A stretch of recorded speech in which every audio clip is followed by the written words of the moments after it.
آزمائشوں میں کچھ وقت ایسا بھی ہوتا ہے کہ آپ کے ساتھ جب کچھ بھی ٹھیک نہیں ہو رہا ہوتا، ہر چیز آپ کے خلاف ہو رہی ہوتی ہے، آپ کے دل کو کہیں سکون نہیں ہوتا، آپ کے لیے صبر کرنا بے حد مشکل ہوتا ہے، تب آزمائش کا وہ وقت ایسا ہوتا ہے جہاں آپ کو لگاتار اپنے دل کو سمجھانا ہوتا ہے کہ میرا اللہ میرے ساتھ ہے، وہ ہر چیز جانتا ہے، مجھے اپنے رب تعالیٰ کو مضبوطی سے تھامے رکھنا ہے۔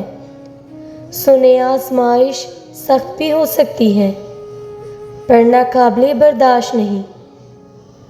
وہ جو اللہ تعالیٰ ہے نا، وہ اپنے بندوں پہ آزمائش ہمیشہ برداشت کے مطابق رکھتا ہے۔ وہ جانتا ہے کہ اس کو کب اور کیا دینا ہے۔ وہ اپنے فیصلوں میں ذرا سی بھی جلدی اور دیری نہیں کرتا ہے، مقرر وقت پہ ہی عطا کرتا ہے۔ اور آزمائش تو ہوتی ہی تب تک ہے جب تک آپ صبر کرنا سیکھ جاتے ہیں، ورنہ وہ رب تعالیٰ تو آزمائش بہت مختصر سی رکھتا ہے اپنے کمزور بندوں پہ، جس نے سمیٹ رکھے ہیں یہ دونوں جہاں، جس کو قدرت ہے ہر شے پہ، اس کو معلوم ہے کب کن کہہ کر آپ کے دل کو بھی سمیٹ لینا ہے۔ اس سے زیادہ محبت کرنے والوں کی لاج اور کون رکھتا ہے؟